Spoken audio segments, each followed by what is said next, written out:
Hello, my dear old friends. How are your feet feeling today? This is Dr. Thompson, and if you've been with me for a while, I care deeply about how the smallest parts of you tell the biggest stories about your health. Welcome back to Retired Doctor, where we talk about living long with dignity and aging with the kind of grace that medicine can't prescribe. If you find meaning in our talks, please take a moment to like, subscribe, and share not for me, but for the next person who might need to hear this. And remember, what I share here is for education and reflection, not medical advice. Always speak to your own doctor before making changes. I'll tell you something. I learned early in my practice. When a patient with diabetes took off their shoes, I could often tell how well they were managing their life, not just their sugar. You see, the body never lies. It whispers long before it shouts, and the feet they whisper first. There was a man named Charlie, 74 years old, who came to me for what he called a little toe problem. He had been ignoring a small sore for months because, as he said, "Doc, it doesn't hurt." But when I looked closer, his skin had darkened around the wound. It wasn't infection alone, it was neglect. Charlie didn't feel pain because his nerves had gone quiet, silenced by years of high blood sugar. He didn't see the danger because it crept in quietly, like rust on an old gate. When I told him the truth that we might lose that toe if he didn't act fast, his face changed. Not from fear, but from disbelief. How can something so small cause so much trouble? He asked. I told him, because you stopped listening. Charlie, you stopped looking. That conversation never left me. Most people think complications come from sudden events, a bad meal, a missed pill, but no, they come from silence. From the parts of your body you stop checking, the warning signs you learn to ignore, the 1%, those rare elders who reach old age without complications. They are not lucky. They are listeners. They pay attention to the quiet signs. A changing color, a dry patch of skin, a shoe that feels tighter than usual. I've always said the difference between decline and resilience lies in 5 seconds of awareness, the time it takes to look at your own feet before bed. It sounds small, almost foolish, but those few seconds can save your independence, even your life, because that's where complications begin, not in the blood, but in neglect. One morning years ago, I watched an 80-year-old woman named Nora walk into my office, smiling, her shoes neatly polished. She had been diabetic for 20 years, but she had no nerve damage, no ulcers, no vision loss. When I asked her secret, she said simply, I check everything that carries me. Every night, she looked at her feet in the soft light of her bedside lamp. Every year, she saw her eye doctor faithfully. Every season, she replaced her walking shoes. It's not hard, she said. It's just love in the form of habit. That line stayed with me. Love in the form of habit. That's what separates the 1%. They don't live longer by accident. They live better by attention. And maybe that's what this story is really about. The way you choose to pay attention to your own body. Many people think aging means surrendering to decline. But the truth is, aging only becomes suffering when you stop being curious. The 1%. The quiet heroes of long life remain students of themselves. They notice the changes, not with fear, but with respect. Charlie eventually healed. Though it took time and patience, I saw him months later, proudly showing me his new habit, a mirror on the floor, angled so he could see the bottoms of his feet every night. I joined your 1% club, Doc, he said, and I laughed, because that's what I had hoped for, not just a recovery, but a realization. So, my dear friends, if you remember only one thing from today, let it be this. The next time you sit in your chair, at the end of the day, take off your socks. Look at your feet.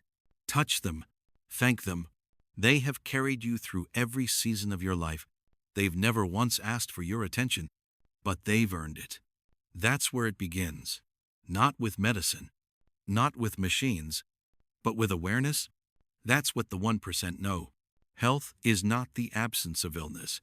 It's the presence of attention. There's something deeply human about the way the body tries to protect you. Even after years of wear and tear, it keeps fighting, patching, adapting, but only if you give it a chance. I often think about how many people live with diabetes not as a disease, but as a quiet companion they learn to live beside. The 1% don't see their diagnosis as a sentence. They see it as a teacher. It teaches patience, routine, gratitude, and the art of small victories. I remember visiting an old patient named Martha after she lost her husband. She had lived with diabetes for 30 years, but her spirit was gentle and steady, like someone who had learned to make peace with time. When I walked into her home, she was sitting by the window polishing her shoes. I asked her what she was doing, and she said, "Doc, I can't walk far anymore, but I can still take care of the things that carry me." Her words sounded simple, but they carried an entire philosophy. She understood something most people miss, that care doesn't begin with grand gestures. It begins with quiet consistency. I watched her lean over, running her hands along the leather, checking for cracks.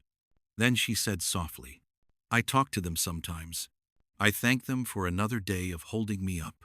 I smiled and nodded, because I knew she wasn't talking to her shoes anymore.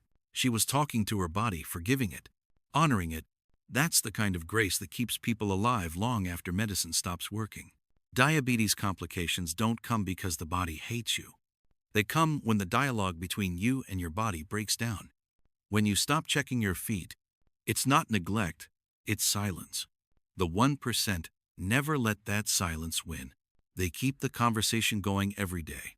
They listen to their body, the way you'd listen to an old friend, with patience and without judgment.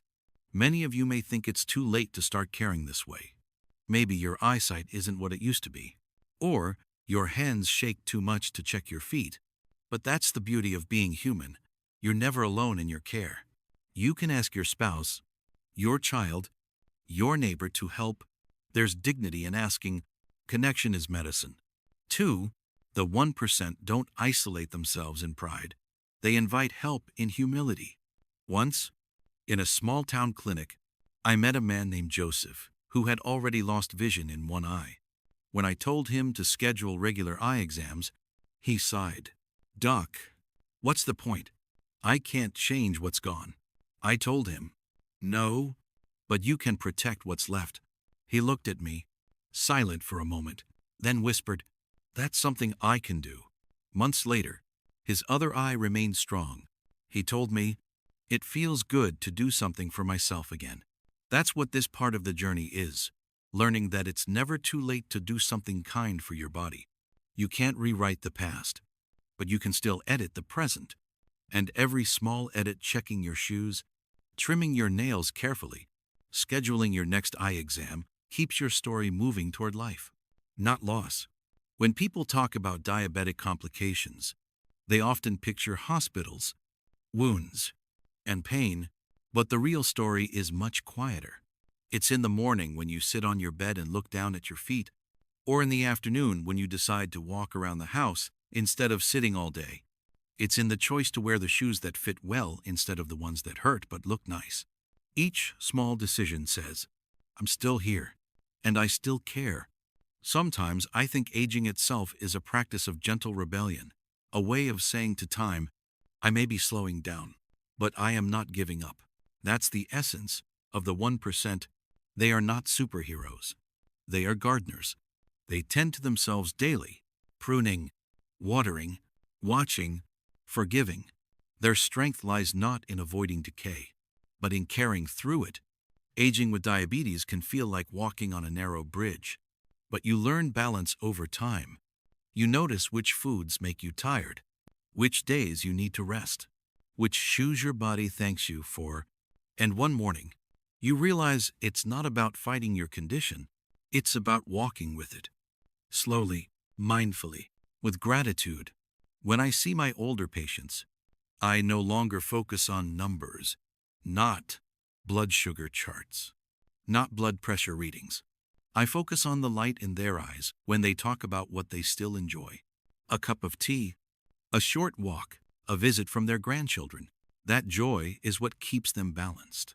The 1% nourish that joy every day because they know joy and care are twins. You can't keep one without the other. So, my friends, take a look at your daily life. Where can you add a bit of attention? A bit of softness? Maybe it's checking your feet each night. Maybe it's finally buying that pair of comfortable shoes you've been putting off. Maybe it's making that eye appointment you've delayed for months. These aren't chores, they're acts of self-respect. And self-respect, especially in old age, is the strongest medicine I've ever known. Because, in the end, the 1% don't live longer by chasing youth. They live better by befriending their age. They know that care isn't a duty. It's a form of gratitude. And if you can wake up tomorrow and say to yourself, "My body is still carrying me," then you've already joined them. Hope has a quiet sound. It doesn't shout through hospital rooms or medical charts. It hums softly in ordinary moments when you tie your shoelaces, when you take that careful first step out of bed, when you glance at your feet and realize, "I'm still here." That's the sound of the 1%, those who stay whole, not by luck, but by love repeated daily in small, invisible ways. The truth is, your body is always on your side. Even when it stumbles, even when it weakens, it keeps trying to keep you alive. That's why I often tell my patients, you don't have to be perfect. You just have to participate. The act of caring, of checking your feet, of choosing the right shoes, of showing up to your eye exam is how you participate in your own life.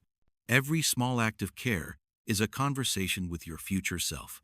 There was a moment years ago I'll never forget.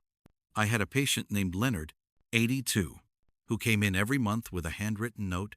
On it, he wrote his daily steps, blood sugar readings, and a short message. Still walking. I asked him once why he did it. He smiled and said, "Because every step is a vote for staying independent. That's the heart of it." The 1% don't think in years, they think in steps. In moments, in tiny victories. They don't wait for health to return like a miracle. They rebuild it one ordinary day at a time. If you live with diabetes, I want you to know this. The story isn't about what you've lost, but what you can still protect. Every time you look at your feet, you're protecting your balance. Every time you check your eyes, you're protecting your world. Every time you move your body, even just a few minutes after dinner, you're protecting your heart. Health, at this stage of life, is not about avoiding decline. It's about nurturing presence. So much of medicine is focused on what can go wrong, but I want to focus on what can go right. I've seen people in their 70s reverse fatigue, in their 80s regain stability, in their 90s still take daily walks. They all shared the same quiet habits: awareness, consistency, gentleness. They are the 1%, not because of miracle cures, but because they understood that attention heals more than any pill.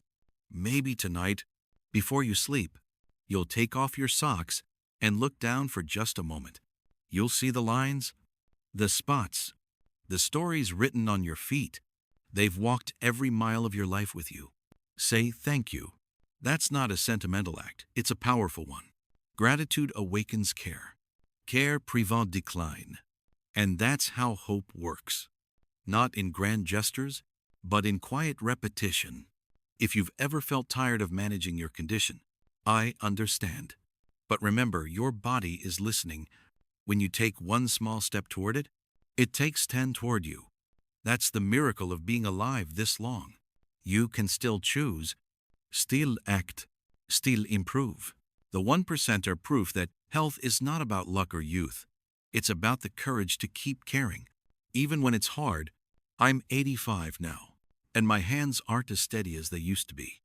But I still take off my shoes at the end of each day and look down, not out of fear, but out of respect. These feet carried me through 50 years of medicine, thousands of patients, and countless lessons. They remind me of something simple. As long as I can see, feel, and care, I am alive. You, too, can live this way. You don't need perfection. You need presence. You don't need to be part of the 1% by number.